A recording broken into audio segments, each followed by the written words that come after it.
మాట్లాడే ముందు శ్రవంతి గారు 4 నెలల్లో 40 మంది చనిపోయారు. It's very shocking. ఒక గ్రామంలో 40 మంది చనిపోవటం అంటే దానికి కారణం ఏంటో ఇప్పటికీ తెలియకపోవటం అనేది కొంత ఆశ్చర్యపరుస్తోంది. ప్రధానంగా కలుషిత నీరు అంటున్నారు, కానీ కొందరు అది కారణం కాదంటున్నారు. మరికొంతమంది బర్కోలేర్డియా సుడోమాలి అనే బ్యాక్టీరియా వల్ల వచ్చిన ప్రమాదకరమైన ఇన్ఫెక్షన్ అంటున్నారు. మీరేం చెప్తారు మేడం? నిజంగా కలుషిత నీరు వల్ల ఇంతటి ప్రమాదం జరిగే ఛాన్స్ ఉందా? మీ పరిశీలన ఏంటి? కలుషిత నీరు, కలుషిత గాలి డెఫినెట్లీ ఇవి మేజర్ కన్సర్న్స్ అండి. కలుషిత నీటి వల్ల మనం ఇదివరకు కూడా చూసాం, టైఫాయిడ్, కొలరా, డిసెంట్రీ అలాంటి వేరియస్ డిసీజెస్ చాలా ఈజీగా స్ప్రెడ్ అవుతాయి. ఒకే టైంలో మల్టిపుల్ పీపుల్ చనిపోవడం, లేదు ఆ ఇన్ఫెక్షన్ కంటిన్యూ అవడం వల్ల ససెప్టబుల్ పీపుల్ చనిపోవడం అనేది చాలా కాలం నుంచి చాలా చోట్ల జరిగిందే. సో మోస్ట్ లైక్లీ కలుషిత నీరు ఒకటి అయి ఉండొచ్చు. అండ్ అది కాకుండా ఇది వైరల్ ఫీవర్ సీజన్. మేము ఇప్పుడు వైజాగ్లో కూడా చూస్తున్నాము, కొన్ని డెత్స్ అవి కూడా చూస్తున్నాము. ఈవెన్ యంగ్ పీపుల్లో సివియర్ జాయింట్ పెయిన్స్ రావడము, అలానే న్యూమోనియాస్ రావడము, లంగ్ ఇన్ఫెక్షన్స్. బట్ ఇక్కడ మనం టైంకి యాంటీబయాటిక్స్ ట్రీట్మెంట్ ఇవ్వడం వల్ల పేషెంట్ సేవ్ అవుతున్నారు. బట్ అక్కడ పల్లెటూరులో సమ్టైమ్స్ ఈ మూఢనమ్మకాల వల్ల ట్రీట్మెంట్ చేయించకపోవడం, డయాగ్నోసిస్ చేయకపోవడం వల్ల ఈవెన్ చిన్న వైరల్ ఇన్ఫెక్షన్స్ కూడా ఫేటల్ గా మారే అవకాశం ఉంటుందన్నమాట. సో కలుషిత నీరు, కలుషిత గాలి, వైరల్ ఇన్ఫెక్షన్స్ వీటిలో ఏమైనా కూడా కారణం కావచ్చు. అంటే ఇక్కడ ఈ తురకపాలెం విలేజ్లో జరిగిన సంఘటన చూస్తున్నప్పుడు మీకేమనిపిస్తోంది? దాదాపు అంటే గ్రామంలో ఏది కారణం కావచ్చు? ఫర్ ఎగ్జాంపుల్కి మనం ఉద్దానం అంటే ఖచ్చితంగా అక్కడున్న సమస్యకి కిడ్నీ సమస్యలు ఎందుకు వస్తున్నాయన్న దానిపైన ఒక బిగ్ రీసెర్చ్ జరుగుతోంది. అక్కడ ఒక రీసెర్చ్ ఇన్స్టిట్యూట్ వచ్చింది. ఇదంతా ఒక ఎత్తు. కానీ ఎప్పుడు ఎలాంటి సంఘటనలు జరగని ఒక విలేజ్లో 40 మంది చనిపోవటం అనేది ఎలా చూస్తారు? జనరలీ ఇలా అక్యూట్ గా, అంటే మీరు అన్నట్టు ఈ కిడ్నీ డిసీజెస్ ఇవన్నీ అంటే క్రానిక్ ఇల్నెసెస్ ఓవర్ టైం జరుగుతాయి. కానీ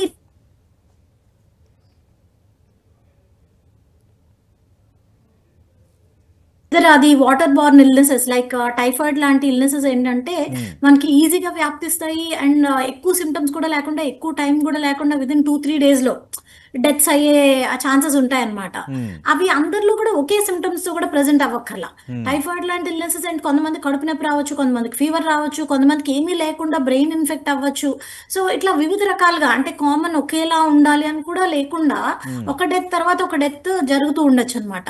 but most likely some infectious ఫామే ఉన్నది అని అనిపిస్తుందండి అక్కడ జరుగుతున్న సీక్వెన్స్ చూస్తుంటే కనుక. అక్కడ వైద్య శాఖ కూడా చాలా కష్టపడి అక్కడ అంతా సర్వే చేస్తున్నారు. డెఫినెట్లీ ఏదో కారణం దొరకచ్చు. వైరల్ ఇల్నెసెస్ అయితే కొన్నిసార్లు మనకు టెస్ట్ లో కూడా కనిపించవు. వైరల్ ఇల్నెస్ అనేది ఏంటంటే కొన్నిసార్లు టెస్ట్ లో దొరకాలని కూడా లేదు. సో ఇది ప్రాపర్ గా సర్వే చేసి, ప్రాపర్ గా టెస్టులు చేసి, అండ్ ఇది కూడా విన్నాను దట్ ఆ విలేజ్ లో చాలా మంది టెస్టింగ్ కి కోఆపరేట్ చేయట్లేదు. అట్లా చేసినట్లయితే కనుక మనకి డయాగ్నోసిస్ తెలుసుకోవడం చాలా కష్టం అవుతుంది. ఎవరికైతే సిమ్టమ్స్ ఉన్నాయో ముందుకు రావాలి, వాళ్ళుగా వచ్చి టెస్టులు చేయించుకోవడానికి ఇంట్రెస్ట్ చూపించినట్లయితే మనకి డయాగ్నోస్ చేయడం చాలా ఈజీ అవుతుంది. కొన్నిసార్లు ఈవెన్ కొన్ని సీడ్ బార్న్ డిసీజెస్, లాథరిజం అని కొన్ని చూస్తామన్నమాట. రేర్ గా సమ్ ఫుడ్, ఏదైనా కొత్త రకమైన పంట కానీ ఫుడ్ కానీ దాంట్లో ఇన్ఫెక్షన్ రావడం, వాటి వల్ల కూడా డెత్స్ జరగచ్చు. సో ఇది కొంచెం ఎక్స్టెన్సివ్ గా రీసెర్చ్ చేసి తెలుసుకోవాల్సిన విషయం. Right madam. శ్రవంతి గారు, విజయలక్ష్మి గారు చాలా చక్కగా వివరించారు మొత్తం పరిస్థితి ఏంటి, బ్లడ్ కల్చర్ చేయటము, ఇంటింటి సర్వే చేయటం, అలాగే అక్కడ నీరు వల్ల వచ్చిందన్న అనుమానం కొంత ఎక్కువ ఉంది కాబట్టి అక్కడ ఆహారము, అలాగే తాగునీరు, వాడే నీరు ఏది వాడకుండా ప్రభుత్వం మంచి ఏర్పాట్లు చేసింది. మీరేమనుకుంటున్నారు? ఈ బర్కోలేర్డియా సుడోమాలి అనే సుడోమాలి అనేది ఒక గ్రామ్ నెగటివ్ బ్యాక్టీరియా అండి. అది జనరల్ సాయిల్ లో గ్రో అవుతుంది అనమాట. ఒక్కొక్కసారి ఎండమిక్ గా, అంటే బాగా ఎక్కువ గ్రోత్ ఉన్నప్పుడు అది వాటర్ లోకి లేదా సాయిల్ కంటామినేషన్ దీని ద్వారా స్ప్రెడ్ అవ్వచ్చు అనమాట. స్ప్రెడ్ అయ్యి some times life threatening diseases కూడా కాజ్ చేస్తుంది. సో ఒకే ఏరియాలో ఎండమిక్ ఎపిడమిక్ అంటాం అనమాట. సో ఒకే ఏరియాలోనే అది అట్లా గ్రో అవ్వడం వల్ల ఇలా డెత్స్ కాజ్ చేయొచ్చు. బట్ అందరిలోనూ ఇంత ఎక్కువ డెత్స్ అనేది మనం రీసెంట్ గా చూడలేదు. బర్కోలేరియా అనేది మనకి ఇక్కడ కామన్ కాదు. But at the same time అవి అంటే సాయిల్లో డెఫినెట్లీ గ్రో అవుతుంది, ఒకళ్ళకి వచ్చింది అంటే అదర్స్లో ఉండే ఛాన్స్ కూడా ఉంది. అండ్ మేడం చెప్పినట్టు 14-15 మంత్కి గ్రామ్ నెగిటివ్ బ్యాక్టీరియా గ్రో అయింది అని చెప్పారు. సో ఇది కూడా ఒక గ్రామ్ నెగిటివ్ బ్యాక్టీరియా. అండ్ ఇంకా గ్రామ్ నెగిటివ్ టైఫాయిడ్ అనేది కూడా మనకి గ్రామ్ నెగిటివ్ బ్యాక్టీరియానే వస్తుంది.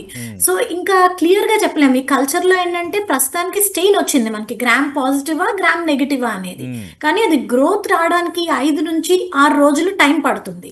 సో ఒక 5-6 డేస్ అయితే ఈ గ్రామ్ నెగిటివ్ బ్యాక్టీరియా అనేది ఏ టైప్ అనేది మనకు క్లియర్ గా వస్తుంది. సో దాన్ని బట్టి మనం ఒక కన్ఫర్మేషన్ చెప్పొచ్చు ఏంటి డిసీజ్ ఫైనల్ గా అనేది. అండ్ కొన్ని మేడం చెప్పినట్టు ఏంటంటే ఈ డయాబెటీస్ ఉన్న వాళ్ళు, సికేడి వాళ్ళు అంటే యాదృచ్ఛికంగా కోఇన్సిడెంటల్ గా కొన్ని డెత్స్ ఆ పీరియడ్ లో కూడా జరిగి ఉండొచ్చు. సో మే నాట్ బి అన్ని కూడా ఒకే కాజ్ వల్ల కూడా అయి ఉండకపోవచ్చు, బట్ సమ్ ఎపిడమిక్ ఉంది, అది వాటర్ బార్న్ అయినా సాయిల్ బార్న్ అయినా అయి ఉండొచ్చు డెఫినెట్లీ. సో మేడం వాళ్ళు చేస్తున్నట్టు, గవర్నమెంట్ ఇస్తున్నట్టు వాటర్ ని, కలుషిత వాటర్ ని కంప్లీట్ గా అవాయిడ్ చేయడం. ఈవెన్ వాటర్ తీసుకునేది boiling is the best method అనమాట.